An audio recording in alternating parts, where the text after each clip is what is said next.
Hello and welcome to your award-winning The Reasons I'm Broke podcast, bringing you the reasons we're broke every single week, ranging from comics, movies, TV, video games, and more. Today we're going through sector of number 446, and I have the return of someone who I've known for many years. We both work in a very similar industry and serve some of the same clientele, but you have heard Bobby, especially during the quarantine podcast period from last year, and Bobby has been one of the brokettes that have come forward to help co-host this podcast so that you can have The Reasons I'm Broke continue throughout 2021. So welcome back to the show, Bobby, as you're now in the co-host chair.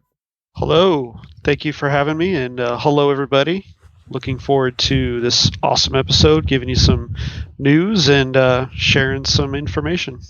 I very much look forward to going through this with you, especially since you and I are more plugged into the comic industry. You know, I don't mind talking like last week, Department of Truth with Lazy Gaming Guys, but, you know, we'll hit this through a different perspective since you are an avid collector and a current reader with what's going on, especially right now. We're going to cover things like DC's new 8-issue miniseries with Tom King. You obviously know who that is. So let's jump right in with some news.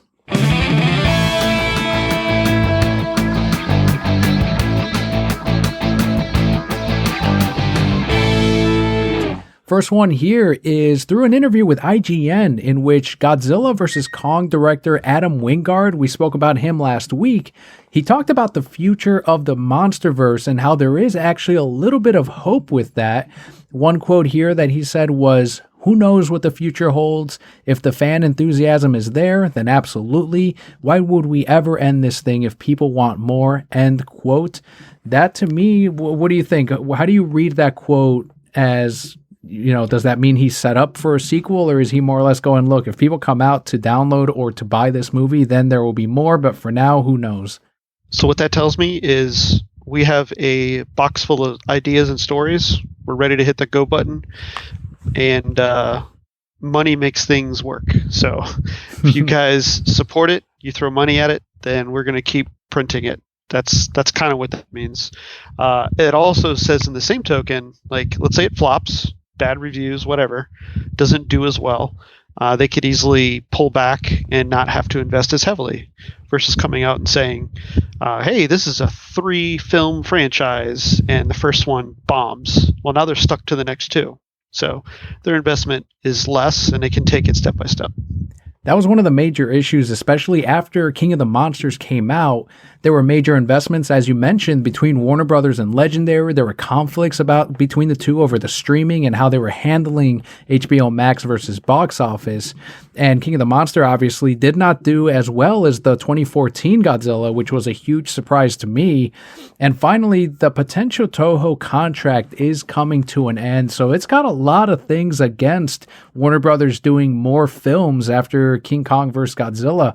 Famously last year, they completely cut this movie that we're going to get in a few weeks from 2 movies into 1, and they cut it down to under 2 hours. So that to me tells me they don't have a lot of confidence in a part 4. I mean, it could mean different things. You're right. I think I agree with that. I think there's a lot of hesitancy with the current state of films and how they're being released. We are in a very, very different world right now, so I'm sure that's a lot of their decision making. The massive shift to having to release through digital media versus normal theatrical releases, I'm sure that plays a huge part because there's just chunks and chunks of money missing. One of the things that I hope we get out of this last movie, and I know that we had talked about some of the monsters they might include in here, but a lot of people don't consider the fact that when you're using these Toho monsters, they will specifically credit each monster in the credits and any merchandise that you see, t-shirts, action figures, all of that, because whatever monsters the companies are using, they have to pay Toho to use those characters. So to anyone that was, for example, looking at King of the Monsters, you know, obviously you got Mothra, you got Monster Zero, but then you see some original kaiju at the very end of the film when they're wrecking the world, these cities, and people were wondering, why couldn't that be, you know, all of the different Toho monsters instead? This would have been an expensive fucking movie if they had included King Caesar and everything, the whole cast from Final Wars, because this is not a Toho film. Toho will be able to use any of the monsters they want as often as they'd like, as long as they're doing the production. But if it's Warner Brothers, who doesn't own these characters, they're going to have to pay to use each of these monsters. And with the way that King of the Monsters went, I wouldn't be shocked if originally maybe there was a destroyer or whatever they included in that original script. And instead they went, you know what, why don't we just have them team up eventually and fight this certain monster, which most of us know, but I don't want to say because of the spoilers, and kind of call it a day. And if it makes money, maybe a few years down the line, we'll renew the contract with Toho. But this, to me, is telling me so far that it is a finale. I'm glad the director is saying this. Obviously, he's never going to say, no, this is the end of it, because that tells viewers, okay, well, I mean, this is the finale. How invested am I really going to be? If you put in a post-credit stinger, suddenly it doesn't mean as much.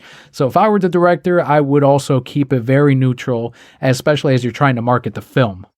One of the news stories that I wanted to include in here is because of a way that it helped me last year and many other comic workers is the Book Industry Charitable Foundation, which will be opening up an application window for a second wave of grants available to bookstores and its employees.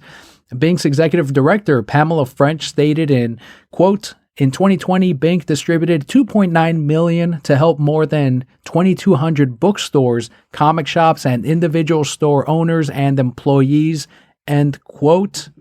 I've been very grateful to the Bink Foundation, especially last year, to people like Bobby who stepped up and continued supporting the podcast in many ways.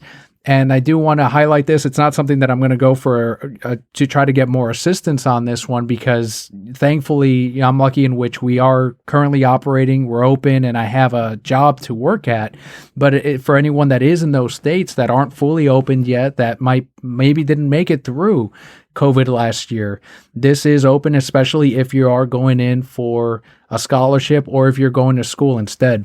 I saw this, and the Bink Foundation is really cool. For those of you that are not familiar with it, you should do some research on it.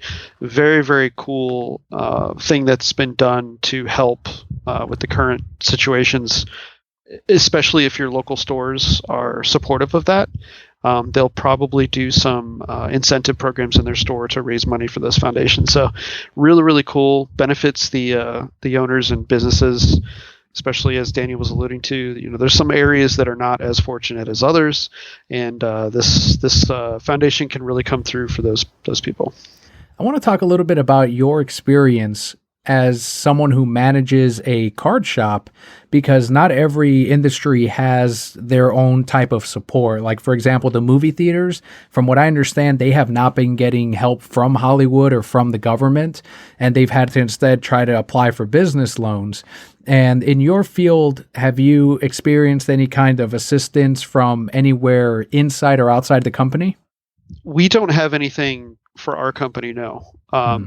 Industry-wise, there's some benefits that WotC, Wizards of the Coast, has done as far as giving free product to the stores to sell. There's also Pokemon Company that has given free product for us to sell. And then Konami has given us some product free to sell. But other than that, not too much. There's nothing assistance related towards stores, owners, or employees like Bink is. This is just more of the big three companies that we sell product for and host tournaments for, just giving us some free product to kind of flip, for lack of a better term, to make some money on. I'm surprised Konami gave you guys anything, because I remember when we were looking into possibly, this was many years ago, possibly running tournaments, and they're one of those companies that, at least at that time, were charging for promos. So that, to me, I kind of want to make that joke of Konami's like, they gave us free product that is a decade old that no one wanted anyway, that we can't sell. So to me, Konami's like the shrewd card company out there, from my experience. And would I be wrong in guessing that they've, it's good that they've helped, but have they helped on the level of Wizards of the Coast or Pokemon? To be fair, they have stepped up their game. You are correct. That's what they used to do. They would just send old crap like whatever, thanks but no thanks kind of thing. But during the past year, they really stepped up. So, when they gave us the free product, it was the newest product.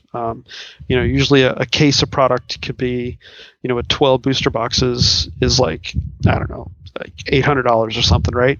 Well, you're getting that whole case for free to sell. I mean, that's pretty big.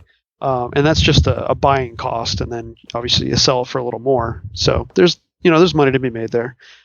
WotC, Wizards of the Coast for Magic, same thing. Gave us a couple different shipments of free items. And then Pokemon initial pre-release back in, was it April, May of last year was all free. Just a sprinkle of things throughout the year. Nothing extravagant. Some promo cards, just like Wizards of the Coast have been giving promo cards as well. Obviously, the Pokemon product has been very much in demand. Prices have gone up. And to any store that is not something like Target or Walmart, they are free to meet that market price and sell this product at a higher profit due to the demand. That's simple. I mean, that's the way these things are. It's not.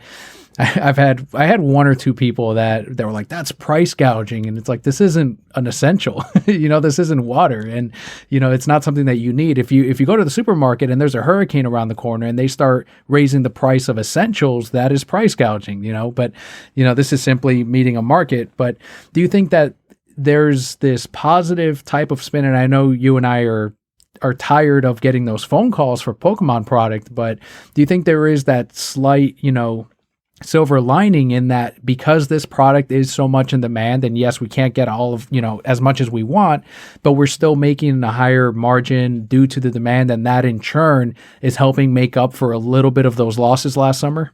Yes and no. I think it's both sides of that because one, yes, all of us are making money from folks that are after the product because of the current problems or surge.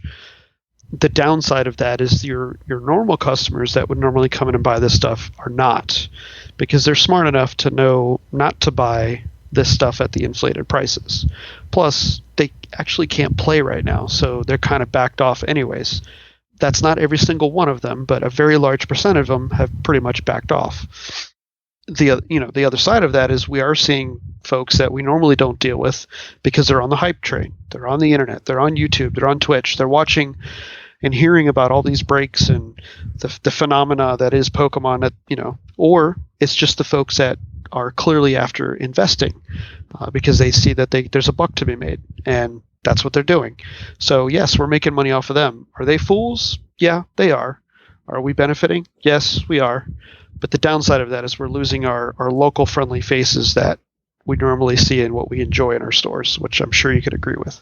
I've had that exact same experience, Bobby, where I'll see my older Pokemon players that we used to see a year ago every single week. And now I'll see them maybe once every 2 or 3 months. And they're kind of like, they're still looking for product and they're trying to pre-order some of these things. But I've had to now, unfortunately, we've had to cut all pre-orders because of the market and how insane it is, where we can take pre-orders all day. And what'll happen is all of our product will then go to customers that pre-ordered it. And even then, not everyone will get their thing that they pre-ordered, even if you limit it to one thing, because they're then going to get their wife or their friend or whatever, their family member to call in and do a separate pre-order. And unfortunately, as you mentioned, that does not leave any product for the actual players, the ones who had been supported in Pokemon League or your Pokemon community for years.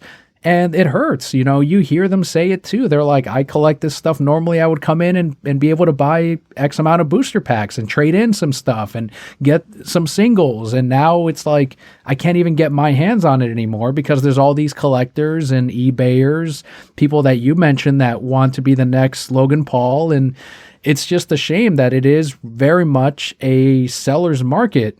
And not just in TCG, but honestly, I'm seeing it in comic books. I'm seeing it in sports cards.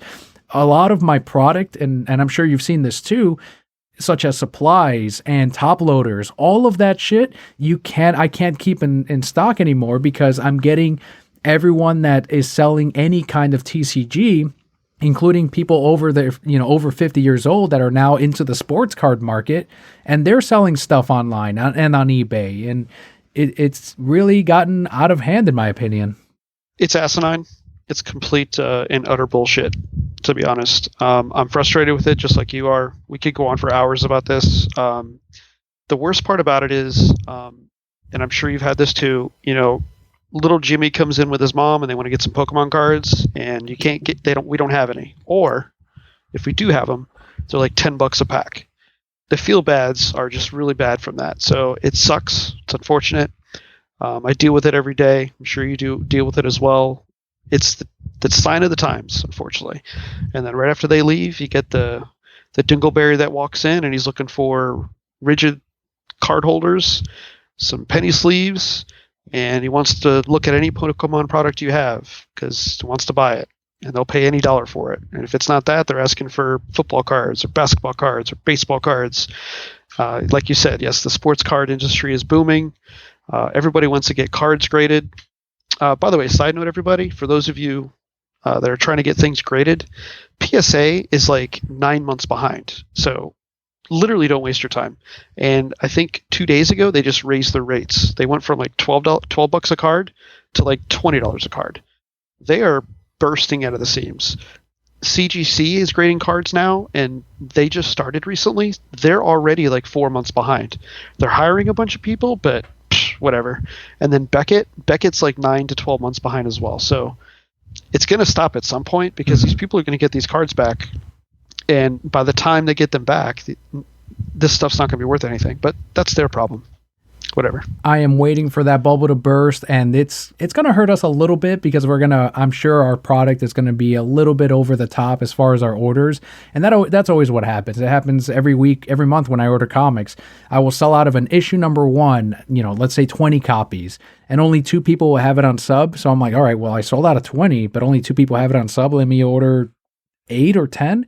And then I'll be stuck with 6. It's so weird how the bubble bursts and it hits you hard. But this year is gonna be very interesting. I think it's gonna be by the end of the year that the Pokemon fever is gonna slow down, and at least to this level. And that's what I've been telling some of these people. It's like, look, if you are really serious about selling your Pokemon cards, do it now, because as you and I have talked about it on Discord, now's the time when these cards are hitting their peak. They're not going to be this price again in 5 years. Yeah, we are 100% in a seller's market, not a buyer's market. And I hate to say that because we both work in retail for this stuff. But honestly, folks, don't buy stuff at inflated prices. Just sit back and wait. If you are passionate about stuff that you want to buy and own for yourself, now's not the time to get it. Just be patient and stick with the normal stuff that you do in a hobby. If you're in it enough, you know your ins and outs and how to get around some of the stuff. There's ways to find things cheaper, but don't go spending money on those expensive cards just because it's popular. You are wasting your money. Let these fools burn themselves out. They'll pay the price, and then we get to benefit when everything normalizes. I agree. The Pokemon thing is not going to end anytime soon. It's probably going to be by the end of the year or next year. And the reason why is because it's the 25th anniversary. So they're going to be doing stuff every single month. So because of that, you're going to see new items. You're going to see new stuff floating out there, new promotions, new partnerships, and it's just going to be a year-long celebration, unfortunately. We went through it with the 20th anniversary, so we know exactly how that's going to go. So sports cards, who knows? That one's just unpredictable. It's been booming since the summer, so that one's really hot as well. And now comics. Comics is really hot too, so we'll see. Well, perfect segue right there, Bobby. DC Comics, let's talk about their latest miniseries. Superstar writer Tom King and DC Comics have announced a new 8-issue series titled Supergirl, Woman of Tomorrow, with art by Bill Evely, who previously worked on Sandman Universe The Dreaming. Have you been reading anything by Tom King recently? The Tom King that I've read is the most recent Batman that he finished. I haven't read any. I'm not reading Batman Catwoman, so... How about Rorschach or Mr. Miracle? And he has another one right now, Strange Adventures. No, I haven't checked any of those out. I do own his stuff from Marvel. He did a Vision series. That's really good. So if nobody's checked that out, it's a very good read. but nothing else. I was thinking about doing Strange Adventures, but I haven't bought it yet. No. I will say, if you do get into Strange Adventures or Mr. Miracle or Rorschach, they all kind of have this very similar theme of you as a reader are going to be 2 steps behind the rest of the story. It's almost like a little bit of a noir mystery. And until you get to the very end, when Tom gives everyone the payoff, just like he did in Heroes in Crisis, he's one of those writers that once you have all the issues in front of you and you've read them once, it reads better on the second read. And that's been the case for all of his miniseries so far that I've read. That's at least been my experience. So I think Supergirl is going to be very similar to that. It's going to be a bit of a head trip, especially with the synopsis in which she is feeling down on feeling like truly an orphan on this planet because Clark grew up on Earth, whereas Supergirl is in her teens, I believe, when she shows up on Earth. So she doesn't have that Earth upbringing that Clark did. So there's going to be that difference, and I'm sure that's what Tom wanted to explore with this. Now, is this following Kara, or is it some other character from Future State, etc.? It will be Kara. Okay, cool. And moving along here on the Comic Talk, San Diego Comic-Con will be going online only again this year, obviously due to the ongoing COVID-19 pandemic and also the financial strain from not having a show last year. Do you think this is the right move for not just Comic-Con, but other conventions out there, just like E3 recently did? Yep, 100%. As much as it pains to say that and hear it, it's just not the right time yet. Once our current world state gets under control and that things are more manageable, there's less confusion, I think that's when it'll be better. If they were to go ahead and launch this, I don't even see how they would execute it, just because from an attendance standpoint, like how do you regulate that? There's so many different questions that go into that. One of the big things with Comic-Con is, the Hall H. Is it Hall H? Yes. The big phenomena is Hall H every year. What's going to go on? Well, without crowds of people there, like, what are you doing? Like, what's the purpose? You're renting out this giant convention center and you can't put anybody in it, or you only put a couple hundred in it. What's the use? So, and I know there's a lot of apprehension with a lot of the artists and the celebrities. They don't want to do any of that stuff either. So you'll be hosting an event with minimal attendance and minimal talent. So essentially it's like a skeleton, like what it won't serve what it's supposed to be. We see it as this grand celebration of everybody coming together and, all the announcements, all the press releases, all that stuff, the panels. And without that, like, it's not the same. So I think it's the right decision. It sucks, but an update on that, I don't know if you've seen, they did update that they are going to plan, hopefully in November, they want to do SDCC, as long as everything has caught up with vaccinations. So there's a tentative date in November for SDCC. That's one of the things that I was trying to kind of outline to a couple of customers and to a couple of my friends. They're already planning for MegaCon, and I don't know if that's been canceled as of yet, but I was telling them, honestly, I don't expect the guest list to be that great because, one, how many artists and writers and celebrities are going to want to travel, but 2, how many can travel? There's a lot of states that are still going to have restrictions. There are people that get flown in, and that's probably out of the question if they come from a country that is more heavily impacted by this disease.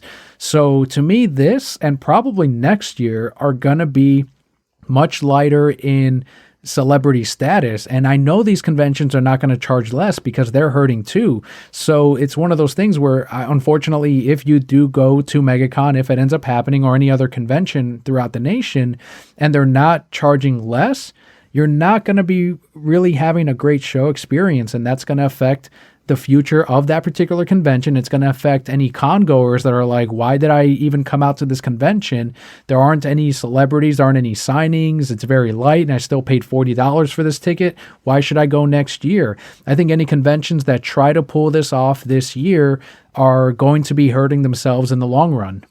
Yeah, it's going to be tough. And as both of us as convention goers, it sucks to even talk about this in this way. But it's just the right decision. MegaCon, for example, I fully expect them to cancel. They just can't cancel until the 60 or 90-day insurance date, so they have to act like it's going on until then. However, they could very easily host their event and do less celebrity type work and have more of a retailer summit, like with all these vendors coming in or shops coming in and selling things. That's a possibility because they could flip the table and make it an LCBS type of or toy shop type of gathering so that it supports all of them, because obviously they can sell their product while they're there. That's an idea that they could have and possibly do with less celebrity talent. But in the long run, is it really worth it? Because how much money are they going to make off of that? Again, they have to have an entire convention center that they pay for. Tons of money. So it's all going to come down to the money and whether or not they have people interested as far as celebrity and talent to come in. They can fill up the convention with more fidget spinner booths. Do you remember that one year where it was nothing but fidget spinners? That was the weirdest thing. Every other booth had freaking fidget spinners. And then if it wasn't that, it was walls of t-shirts.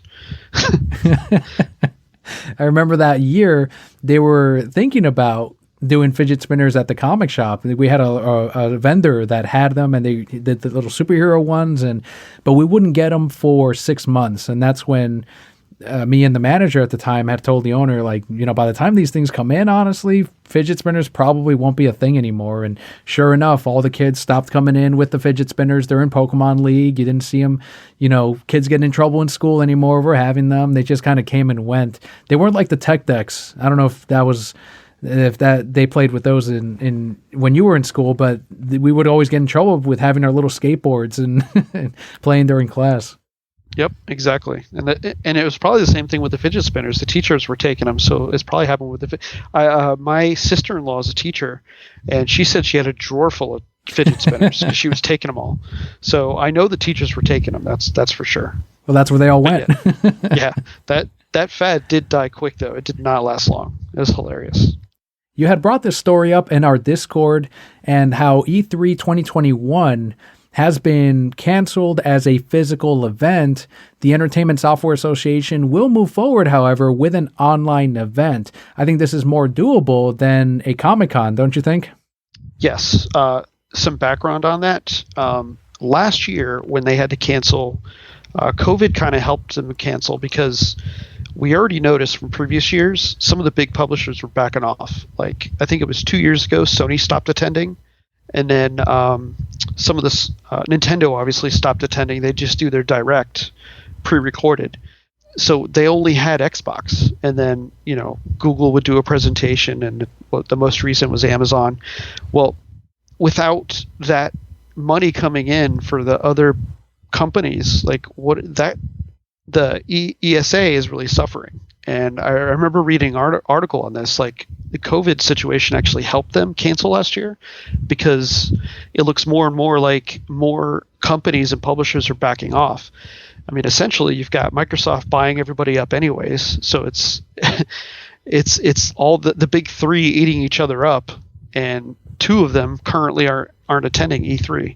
So it's funny, but E3 is awesome, just like SDCC is for that kind of media. E3 is just nerd heaven with video games. Like, we look forward to that every year. So last year was a little weird, and then Nintendo's gotten even stranger because they just do like directs like every other month or so. Yeah, they just keep pumping info out. They're not stopping. Like, whatever their secret sauce is, they've got it figured out, and it works for them. But the other companies, like, information is slow flowing. It felt weird not having an actual E3 last year. This year, hopefully they kind of get something better together with an online show. I don't know what that'll hold, but we'll see. As far as I know, Sony's not attending that either, so it might just be an Xbox and Nintendo Direct with other smaller publishers. Well, let me ask you this. With so many companies seeing E3 is no longer 100% needed to announce their products, we live in an age now where each of these companies have their own YouTube channels. They have their own ambassadors that can help promote their products and games for them. Do you feel like there's a need for E3? Are we going to have an E3 5 years from now? I don't think so. I think this is the sign of this coming apart. The publishers and the studios have figured out to, in this age, like you said, to put out their own media and get attention towards it. Even if they're not big, they're going to put something out, and then all the media is going to pick it up and recirculate it. So they get their advertising regardless. Some of the other studios have started doing this. Like, I think as of 2 years ago, Devolver was making their own little like video presentation, like a Nintendo Direct. So everybody's following that formula, and it seems to work. Ubisoft has done it for the past 2 or 3 years now. It's called Ubi Connect. It seems to be working. It's just a matter of, does that studio have enough titles or information to pump out to make their presentation relevant? Does E3 go away completely? I think so, but it won't be the same as what we're used to seeing. I think it'll just be a smaller gathering of information separated out by publisher and or studio versus this giant event with everybody's taking turns on, if that makes sense. I know one of the biggest draws to E3 was being able to play the games ahead of everyone else, and then you would then use that press badge to talk about what your experience was in playing that game, getting interviews with the developers.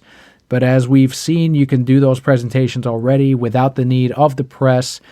How do people get their hands on games in the future? You know, how do they get a preview into the actual gameplay? Are they sending out press kits to, you know, let's say IGN, and it'll have demos in those? Or do you think that they will just do away with first impressions and instead follow the demo model where they'll put it up on the PlayStation Store and let everyone have at it?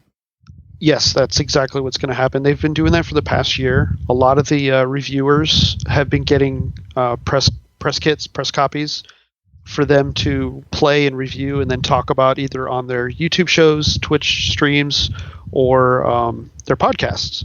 So I've been listening to a few different podcasts this past year, and some are affiliated with IGN, some are affiliated with what's the other company? GameSpot?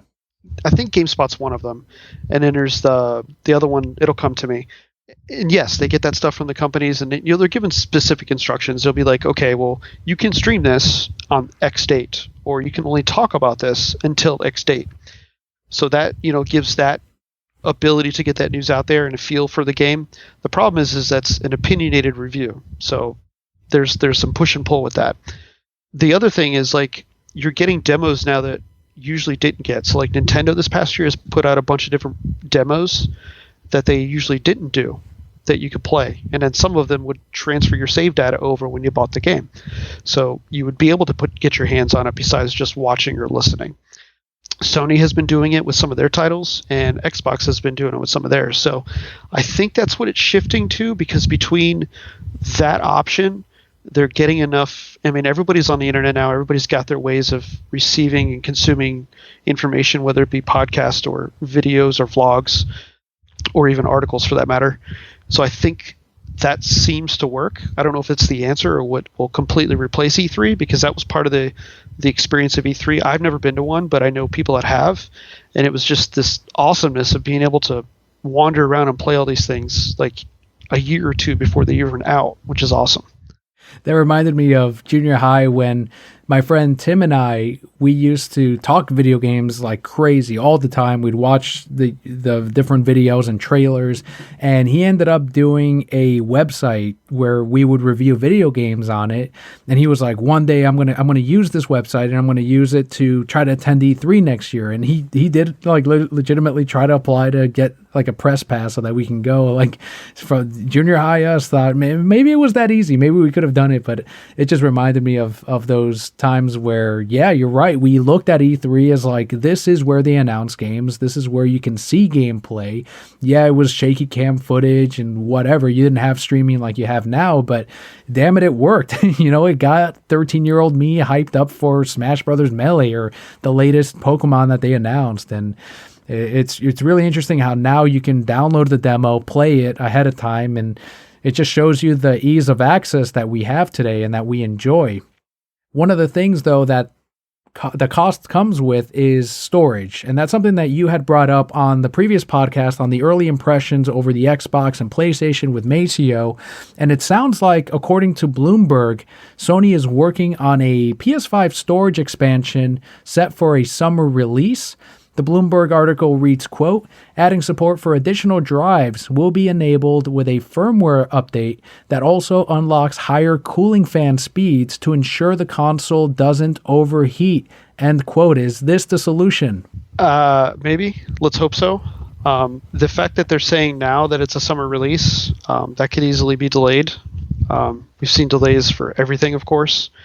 The other problem in that quote is notice that they're talking about a firmware update to higher fan speeds for cooling. That's because there are overheating issues. So they're like casually mentioning a fix for a problem that they're aware of, which is hilarious. Which doesn't really have to do with the expansion slots. So it's like, here's one solution, but here's another solution, but we don't want to tell you what it's for. But this is what it'll do. Hopefully that works. Storage is an issue for some people. I tend to play and delete things, but not everybody does that. There are some workarounds for using some hard drives. I wouldn't recommend it. I've already seen some systems that have ruined their sleep mode because of it, or won't turn on. You have to finagle with it in a certain way for it to turn back on. So messing with hard drives externally is not a good option right now because the system deflects it. So it will cause problems with your PS5. The overheating is not severe, but it does put off a lot of heat. So hopefully that will enhance that a little bit. Is that actually an issue right now with gamers? Because this is the first time I've heard of the PS5's overheating. Yes, but it's not an overheat where like the Xbox, the Red Ring of Death, like it's not stuff that prevents you from playing. What it is, it just puts off so much heat because the fans aren't moving fast enough. So I've heard two different issues. One, they think it's getting too hot because they're playing too much and it's causing their system not to go in rest mode. But they also fiddled with their USBs using hard drives, and they think that's the issue. But the heat that's put off, like for example, in my room, if I don't turn the fan on and I'm playing the PS5 for like maybe an hour, the room gets pretty freaking hot. Now the system doesn't make any noise, so it's blowing heat out with a nice fan, but that heat's coming out hot and it just heats the room really quickly. So I know there's some heating issues, but I haven't seen it to the degree of destroying your system. Well, that's good. That's God. good. Yeah, I remember the PS3s when those first came out, the really big ones. They used to be the same thing where you can heat up your room with just that one PlayStation. You know, when it got quote unquote cold here in Florida, you can keep your room at a decent temperature if you just left your PlayStation on. That was kind of the ongoing joke when I used to work at GameStop. So it sounds like it's even worse now with the more powerful systems. But thankfully, as you said, it's not bricking the consoles. Yeah, it's not bricking it. The Xbox does the same thing, and I have the S. So that little thing, as small as that thing is, man, that thing gets hot. Doesn't make any noise, but that thing gets hot. Between the two of them, they put off some pretty good heat. And that PS5 is huge, so it's a giant heat machine. Last major news story this week before we go and top it off with what's new on Netflix. And this is where I know you're very, very much entrenched into. We have touched a little bit on Pokemon, but this is about the games. And through a Pokemon Direct, the Pokemon Company announced new games, Pokemon Brilliant Diamond, Pokemon Shining Pearl, and Pokemon Legends Arceus, or I guess it's pronounced Arceus. But these are the new games that were rumored, and now they have been confirmed. What can you tell us about these remakes? Tons of information about these. The original Diamond and Pearl games, they've been reproduced. The colorful revitalized for the Nintendo Switch.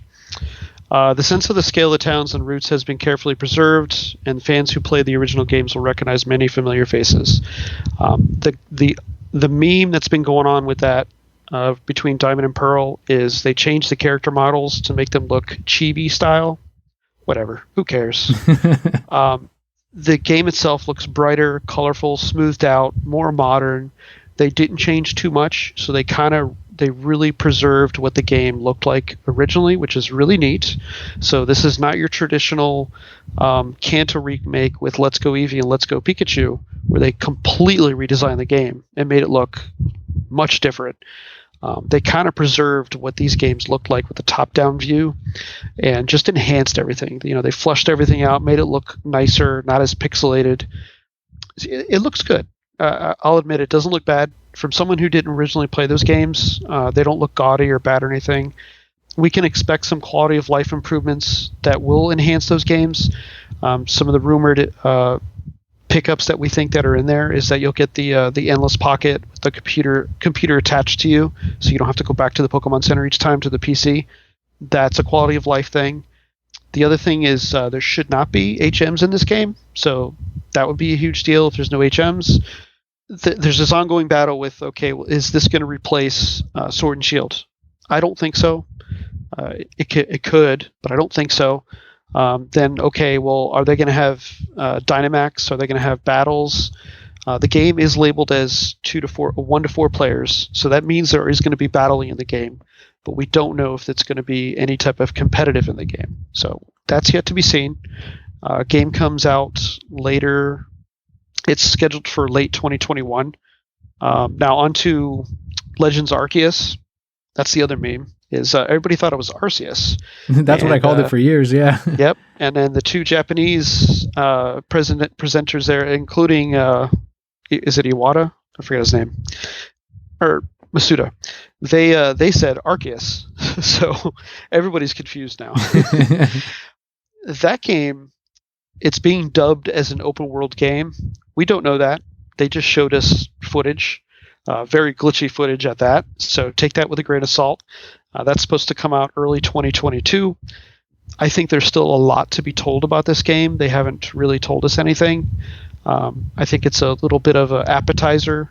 We're going to learn a lot more. They referenced a professor, but they won't say who it is. So obviously there's some story elements there they don't want to reveal yet. I think over time, when we see more footage of this game, it'll look even better. Some of the big things that they showed us in the video was you can dodge roll. That's new. Never been able to do that in Pokemon games. You could also, in that quote unquote open world environment, see a Pokemon and then throw a Pokeball at them and catch them. That's also new. Apparently, you can engage in a battle when you get close to them.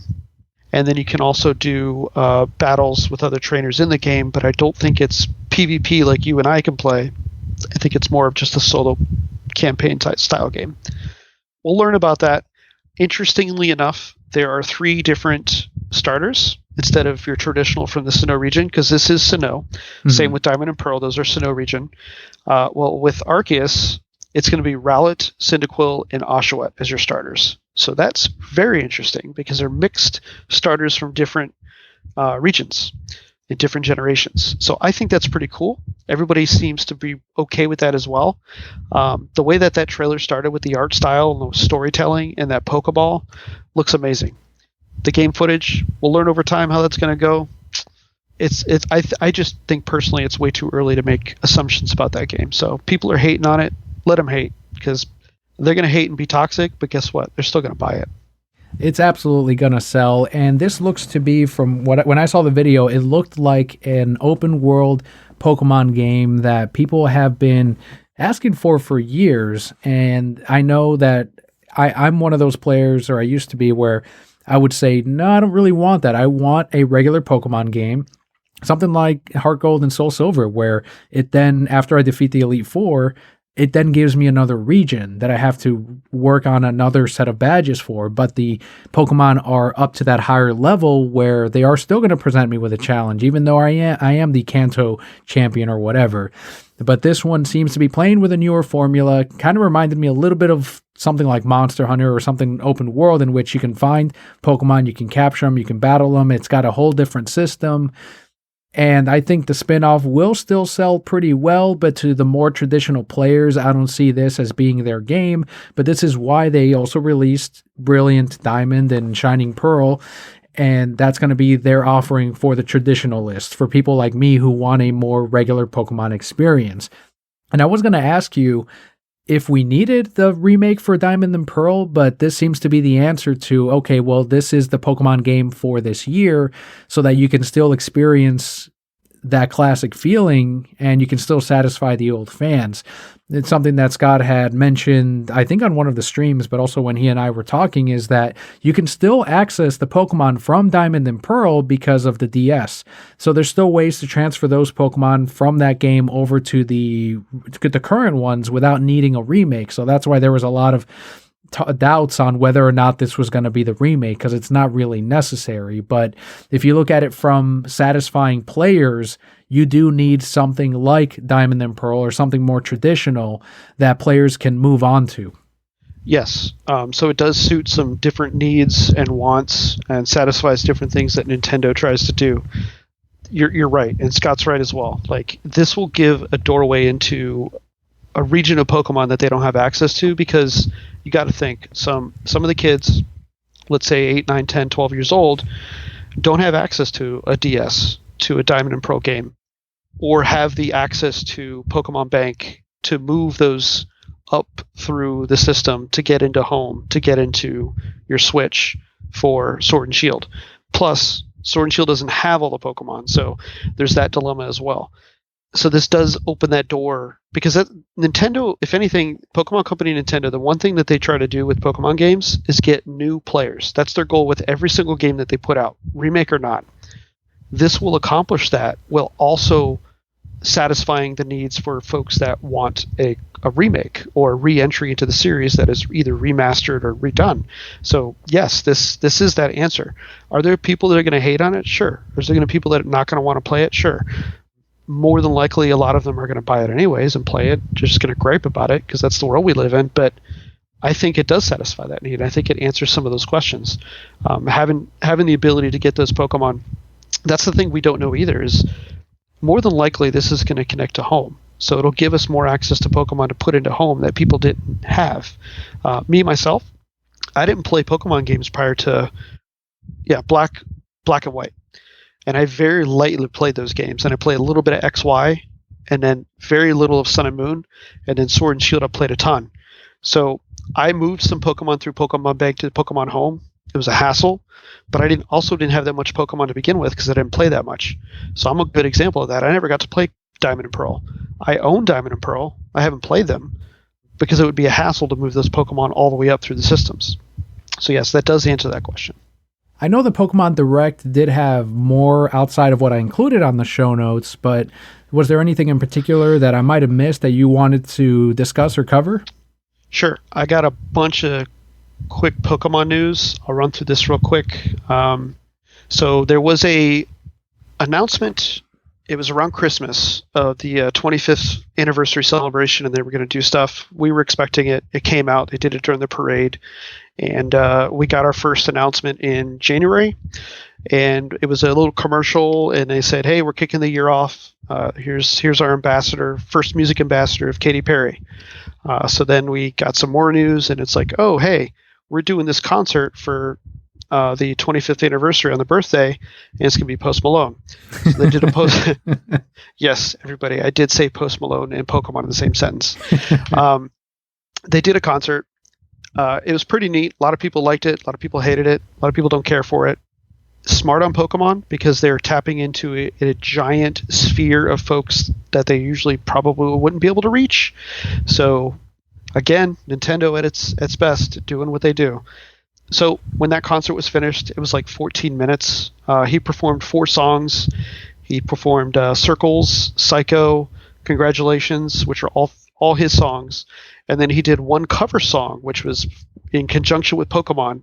And it was Gonna Be With You, which is the Hootie and the Blowfish cover. So he kind of changed the words in that song to fit towards Pokemon. This is so bizarre to me. Like, I wouldn't have guessed any of this a year ago. Same. I agree. For those that don't know, I hate Post Malone, so it's tough to even talk about this, but whatever. It did happen. Feel free to go check it out. It's on YouTube. You'll either cringe or you won't cringe. Good luck. I will say the animation in it was very, very well done. They did a very good job on the animation of that video. So it's all digital, by the way. Well, that was one thing. Was he doing mocap, or did they just animate the whole thing and throw his voice over it? So I don't know. It looks like it's mocap. It really does look like it's mocapped. His pants, I can't explain his pants. Something's wrong with his pants, and they clearly cannot animate hands, just like comic artists cannot draw hands. I don't know what the issue is, but he had to keep putting his hands on his hips because they don't want to show his hands. It was very well done. It looks like it's mocap, so check it out if you're interested. At the end of that performance, they did announce a little bit more. They did announce that there's a Pokemon 25th anniversary album that will be released later this year, Q4 2021. It'll have 14 tracks, and it'll be released by Capitol Records. They also announced 2 more musical acts. You have Katy Perry, of course, which you already knew about. She's coming up, which I think she'll be the March performer or the April performer. It looks like they're going to do one artist each month. J Balvin was also announced, so a very, very prominent Latin American artist. Okay, I haven't heard of him, so yeah, props to them. He's won a couple Grammys, won a ton of Latin Grammys. So he had a promotion with McDonald's about 2 months ago. He's been relevant recently in the U.S. And then they're announcing more soon. There's some speculation that BTS is going to be on that list, and if they are, that's the end of it. Pokemon and BTS pair up, that's the end. We're all done for. Who's BTS? BTS is the biggest Korean boy band group there is. Oh, yeah. There you go. They are giant. The BTS army is real. Believe it. So real quick, some other things. So that's the music stuff. They did not do an official direct or announcement about merch, but they showed us some photos. So little context. So there'll be some things that'll be releasing soon. Remember, this celebration goes all year. So we expect every month there's going to be some new drops and new announcements with things. But we did get a shot at some of the merch. There's some glassware. There's a playmat. There's cups. There's mugs. There's a Switch case. Excuse me. There is a Master Ball. That did release. That went up for sale last week. It's all made out of metal. Very cool looking. It's $120. It's sold out immediately. There was only 5,000. They're all up on eBay now. The scalpers are running wild with them. So good luck if you are trying to get one. I passed on it. I don't need a metal ball. I got 2 metal balls already. I'm good. I don't need a third. So I don't know. For $120 for a piece of metal, I mean, it looks cool, but whatever. Plus, I was pretty sure I wasn't going to be able to get one anyways. So those did sell out. There's lanyards, there's card sleeves, there's deck boxes, and it looks like there's a couple other things. It's just hard to make out. So that's the merch. There'll probably be more after that. There is an item that went up on the Pokemon Center, I think it was last week or the week before, and it's a Pokemon train by Lionel Trains. So it's an official Lionel Trains. This is really cool. Daniel, I'll give you the link so that you can include it in the notes so everybody can take a look at it because they're still for sale. They are $400, so it's $399. But it comes with a full set of train cars and the track. And it's your classic Lionel Trains. It's a 242 locomotive and tender. There's a boxcar with Snorlax inside. There's a Pikachu and Eevee chasing gondola, a Pokemon tank car, a Pokemon caboose. There's 8 pieces for the curved track, makes an oval. There is a terminal section, wall pack battery supply, so everything's powered. It's really cool. It's all Pokemon themed. It makes sounds. Now the other thing is I'll share the images. So each car, the locomotive it's all black pretty much. The main engine has a Pokemon 25 on it with the Pikachu and the symbol. The next car has a big Pokeball and a Pikachu running, and then there's the one with all the there's starters on it, and then there's another one with grass starters. All right, so I'm so far I'm like I don't hear any Bulbasaur yet. Yeah, but Bulbasaur's on the grass starters, so it has all the grass starters through all the generations. The tank car has all the water starters on it. And then the caboose is the red car, and that has Mew, Eevee, and Pikachu. So I guess the second one, the box car, is the one that has the Snorlax that comes out of it. So it's pretty cool.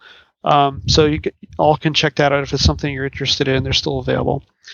Beyond that, we have everybody that has a Nintendo Switch and wants to redeem a special Pikachu, you can get it on your copies of Sword and Shield. The code is a mystery gift code, and it's P25 Music. But the I in music is a number 1. So P25 Music The I is a number 1. You can redeem that until March 25th, and you'll be able to get a singing Pikachu. It's the first time Pikachu knows the singing move. They're doing this in celebration of the 25th anniversary. It's level 25. It's in a Cherish Ball. The ability it has is Lightning Rod. It's holding a light ball, and it has a ribbon as a souvenir ribbon. Its moves are Sing, Encore, Celebrate, and Electro Ball. Right now, currently, this past weekend, they did a celebration with VMAX raids with Pikachu, or this past week, I should say. And they had a global goal, if they did so many battles, that they would give us gifts. Well, worldwide, we hit that goal. So you can redeem in the game. You can get 87 Pyrite ore and 87 Armorite ore. That goes on for like the next week or two. So you just go to Mystery Gift and redeem via internet. For the Singing Pikachu, if you have Sword and Shield, you can redeem that twice, just like the Mystery Gift for the ores. You can do that twice. You can go to copy of Shield, copy of Sword. The Pikachu, you use the code. The Mystery Gift with the ores, you use via internet, and you receive it that way. Some other news here. The 2021 World Championships for TCG, VG, and Pokken Tournament, all that stuff has been canceled. It's Makes supposed sense. to happen in London this year. So for the second year in a row, it has been canceled. Alluded to a possible restart of TCG play in early 2022. So that pretty much confirms that 2021 is in the books. There's nothing for 2021. Yeah, that's one thing that I was wondering, because I know they like to split the TCG year. So we're like summer to summer from what I remember. But for the rest of the year, we're not getting any more. We're not going to be able to run any tournaments or pre-releases or anything like that. Obviously, we can sell the product, but we can't run sanctioned tournaments. Correct. So, Okay.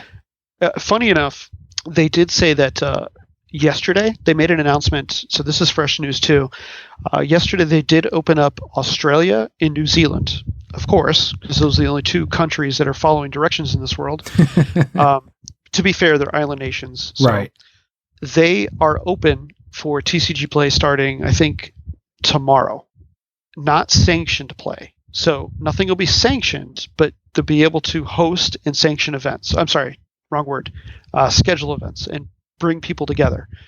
Sanction events won't occur, obviously, because they turned everything off. So you can't sanction anything, but they can start promoting events to play in local game stores and things like that. So that's good.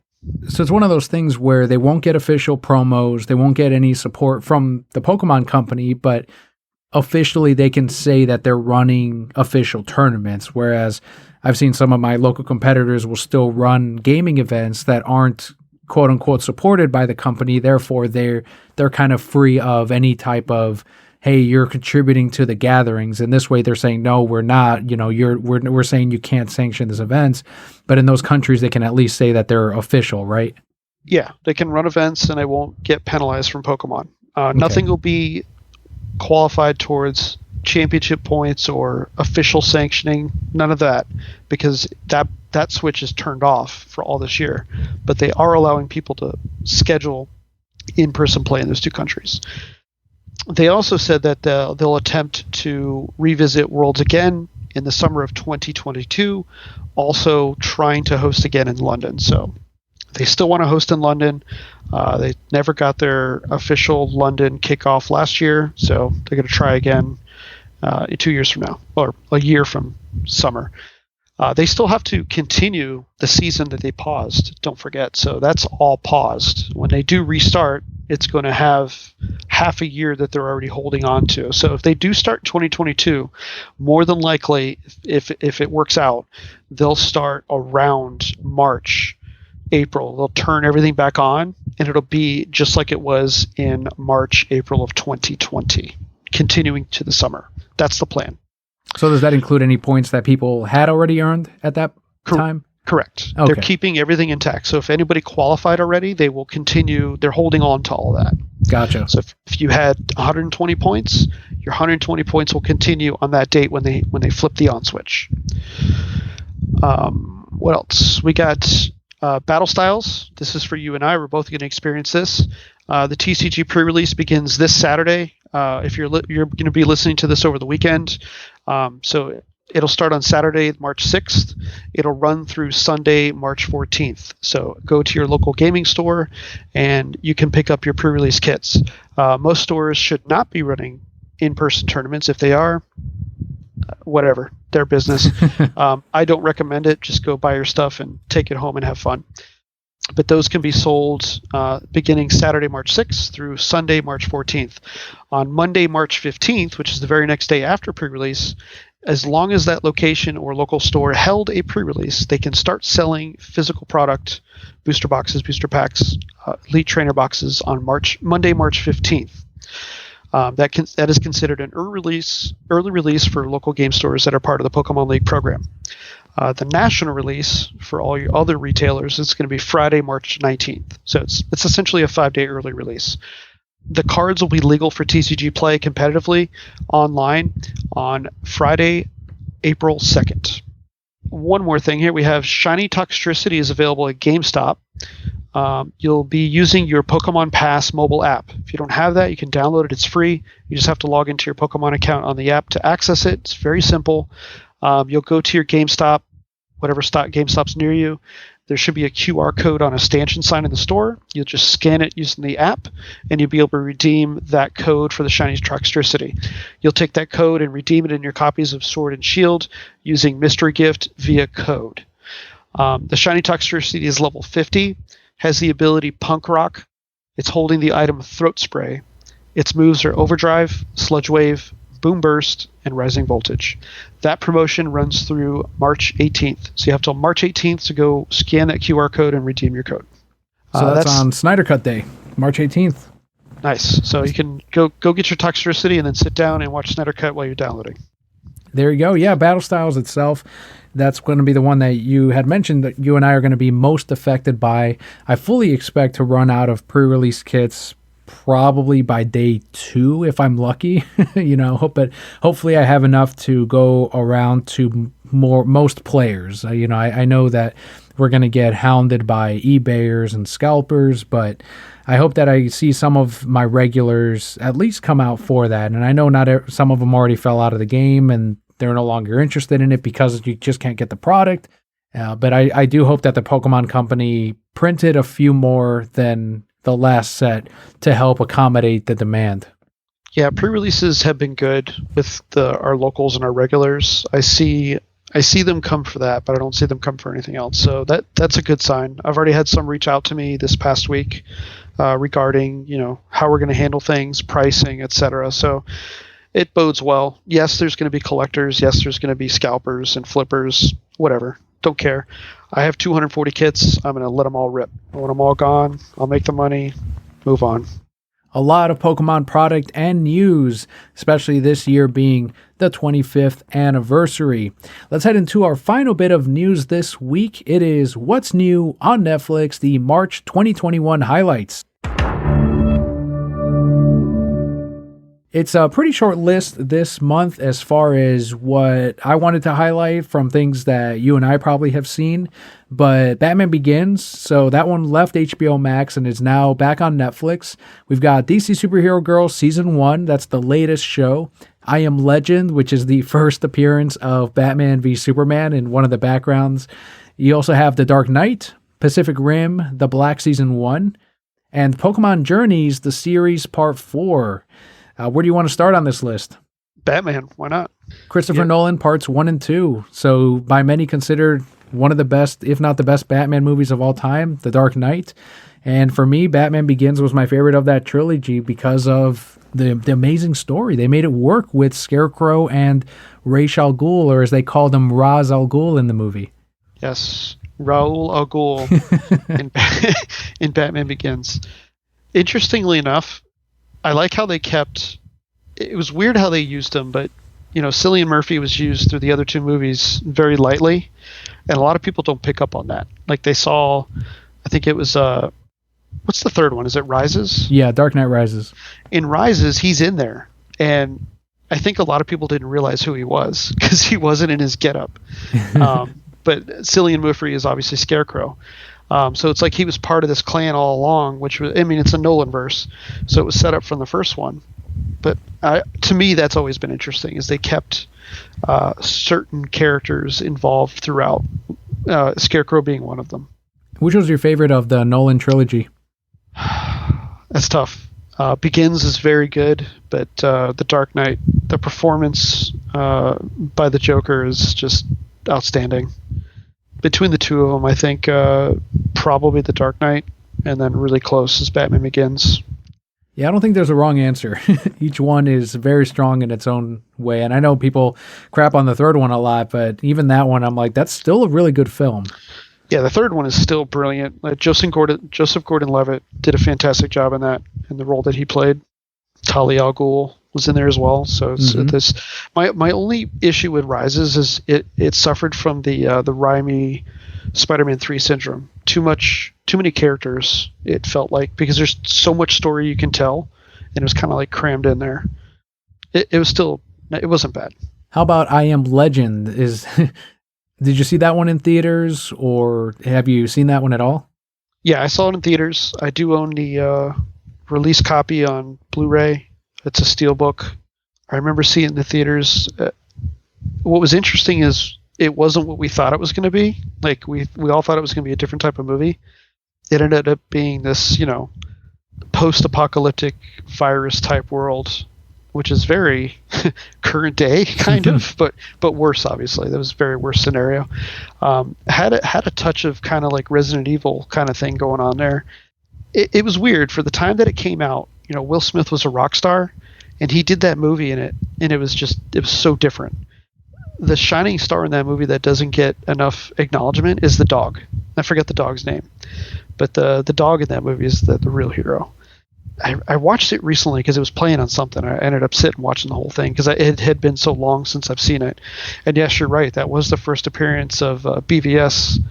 There's a lot of speculation if that was put there on purpose to get people talking, to move a script forward. But I'm pretty sure it was already in the plans at that point. You would know more than I may. There were scripts running around, but it wasn't the same script that we got in the end with Zack Snyder in BVS, and also that's where he also brought on Ben Affleck, and then Ben Affleck brought on Chris Terrio, and he revamped the script some as well. So this one, I believe, was during that period where, yes, Lex Luthor was still involved, but also the Joker. And we had read this script years ago, a few pages on the podcast, and I think that was the script at the time that they were aiming for.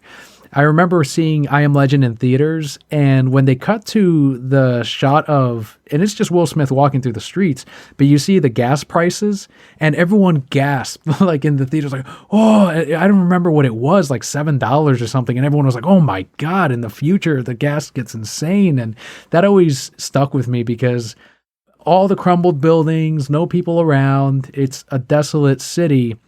And the gas prices are because it was a huge deal back then when this movie came out, especially, where it just kept going, creeping up. It was a real big issue. And I don't know if the movie intended to show it that way or if they just assumed that gas prices would keep going up. But for some reason, that's something I always remember when I think of this movie.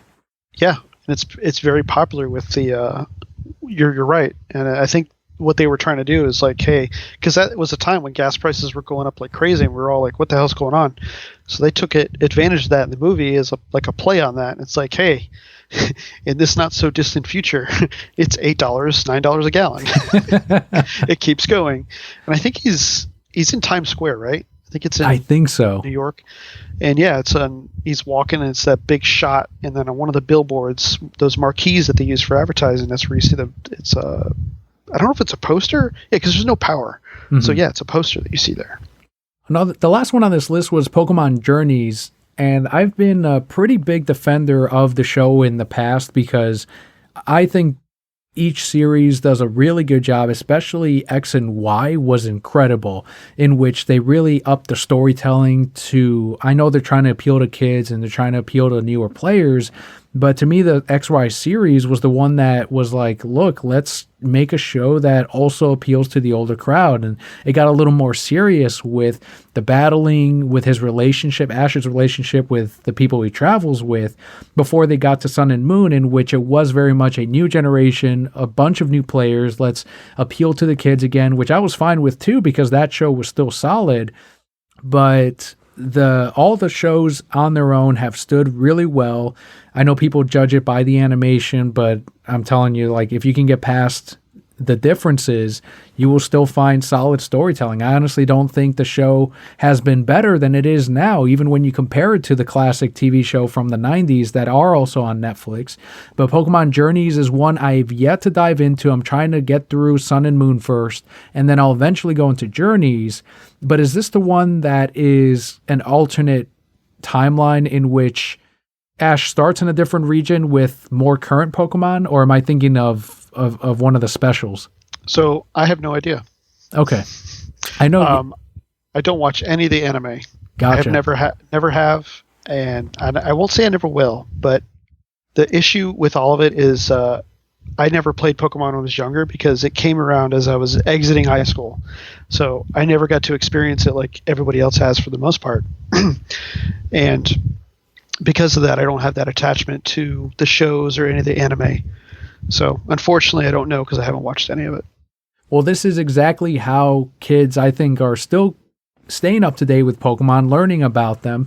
Netflix is a huge tool for younger viewers, and I think they're doing good in keeping that license, keeping that deal with the Pokemon Company or Nintendo, whoever is producing the TV show, because that's what most households have right now is Netflix, and kids have access to it. They're going to watch the latest seasons. It's no longer an era of television where you would have to catch it on Saturday morning. And I don't think that's going to change with Netflix. I think they're going to continue that. You saw it with the Pokemon movie remake last year. And that was a Netflix exclusive, even though in Japan, I think it might have been a much bigger release. But at least here in the US, and I'm sure in other European nations, it seems to be that Netflix is the home for Pokemon, which I think is really interesting and the good thing for the service. Oh, yeah. That deal won't end anytime soon. We're still missing a movie. It's the movie with Zarude and Celebi. I'm forgetting the name at the moment, but that is still missing because they released it in Japan late last year. The American release should be soon. The problem with the theater situation. So who knows what they'll do with that? I have a feeling since it's a children's movie and that's the target audience, they won't put it in theaters. They'll probably just do an exclusive Netflix release. Also to go with that, there's so much Pokemon anime to watch. And I'm calling it anime, but you know what I mean. Cartoons, anime, all the series. All of that is available for free now on their Twitch channel. They do different viewings each day. There's a full schedule on their official Pokemon channel on Twitch. So you can watch tons of stuff on there. They put it up there live each day. It's like scheduled programming, for lack of a better term. So if anybody out there wants to watch some stuff, they have a full schedule out there of things that they put on. They do marathons. They replay older TCG events and VG events, so some pretty cool stuff there. If you're lucky, you might even see me in one of them. Hooray! Nice. That's awesome. And next week, we will have the What's New on HBO Max. We do Netflix and HBO still, even with the new format, every single month. So be sure to keep an eye out on that. But that was our highlights for Netflix on March 2021 for the full list. I found the list on Google. You go What's New on Netflix, March 2021. You will find the full thing on there. Lots of movies, lots of TV shows. But these are just highlights on things that I've enjoyed in the past and that Bobby has seen before, like the Dark Knight trilogy and I Am Legend. So there you go, everyone. We went through sector number 446. Bobby, where can the Brokehead Companion find you? Well, I am active on our Discord, so the link will be in the show notes. Daniel promotes it pretty often, so you can hang out in Discord, ask questions, chill, talk crap, whatever. Share ideas, share news. A lot of us post news in there, so it's a good way to keep up to date with things. It's a good way to meet other people, share interests. We did put thanks to you activating it, we have a collector's channel in there. So if you want to share some collections or some nice finds or pickups, if you just don't want to talk to people, that's a good channel just to hang out in and look at some awesome comic books or cards or collectibles. It's really cool. Discord, you find me on there. I'm on Twitter. I don't actively use Twitter a lot, but I do skim through it. I read it. So if you tag me, I'll probably respond or see it anything along those lines. Cuban Slim on Twitter, which is QBANSLIM on Twitter. That's really my only medium that I use anything on. I'm on other channels, but I just don't use them. So Twitter is probably the easiest, or Discord. Per usual, there will be a link to Bobby's Twitter and, as he mentioned, the Discord on the show notes for today's episode. Bobby, I want to give you a huge thanks for not only coming on in the past to help out with the podcast, like back when Kelly was out on her maternity leave, but also for times like last year where we weren't open and operating and you were able to come on and still help provide some content to the Brokehead core. And now in the time of, where I wanted to keep the show going, you were also one of those voices that were there to support and are here to co-host now for future episodes as well in this rotating friends of co-hosts that I have the pleasure of talking to each week. So I want to give you a sincere thank you for that support. Thank you. And you're very welcome. You guys are awesome. I've always loved the show, love the people that I've met through it. For those of you listening, I've made a lot of friendships with folks just through this medium, this show. So in the Discord lounge as well. So ever since that got started. So like he always says, share the show, tell a friend. It's the best way that podcasting gets out. All of us have the same interests or partial interests, and we can all have fun with it. So interact, answer questions, ask questions, and we can have fun together in our zone, in our bubble of nerddom. The things that make us broke. That's right. Very well said. Yeah, thank you. Thank you once again. And as far as me, if you want to contact us, again, link will be in the show notes, but otherwise I'm very active on Discord and on Twitter. On Twitter at Reasons I'm Broke. In case you are looking for some new gear to wear, if you head on over to thereasonsimbroke.com, click on the drop-down menu on merch. We have t-shirts, mugs, hats, masks, in case you've got some masks that have worn out or you want to kind of switch yours around to new patterns and designs. We have a bunch of them available at thereasonsimbroke.com. So thank you all so much once again for joining us this week. I've been Daniel. And this is Bobby. And Brokehead Core, all will be well.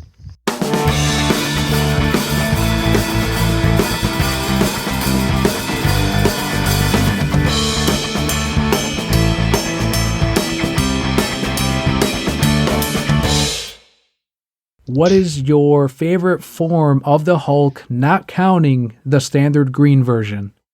My favorite version of the Hulk is, I don't know if this answers your question. We'll see. Red Hulk. Rolk. I like Red Hulk. That's General Ross, right? It is General Ross. So it's not Bruce Banner, but he is a Hulk. For some reason, I just don't. I honestly don't like red. I like blue. I like green. But it's not that he's red. It's just that he's different and that he's not as smart, but he's like he feels stronger. And the fact that he came along and just like, because it's Ross, he knows the ins and outs of, because he's a Hulk hunter. I thought it was cool. He has that kind of like electric power. It's very subtle, but he's a Hulk, so he's powerful. So that was neat. I'm attracted to Red Hulk merch because there's not a lot of it. It's unique. I think it looks different. I thought the story was great. I read the whole thing. It ended kind of weird, but all in all, it was a very good story. And if it's not that, then if I have to stick with Bruce Banner, then I want my classic beat 'em up Hulk. I don't like the old style where he's rounded off. I like the more edgy, muscular, toned version. He just looks badass. Like he just kick anybody's butt. Had to summon your inner Julian there. You like him strong. You like him built. Yeah, chiseled muscles, chiseled abs. That is best Hulk, isn't it? Machamp stomach.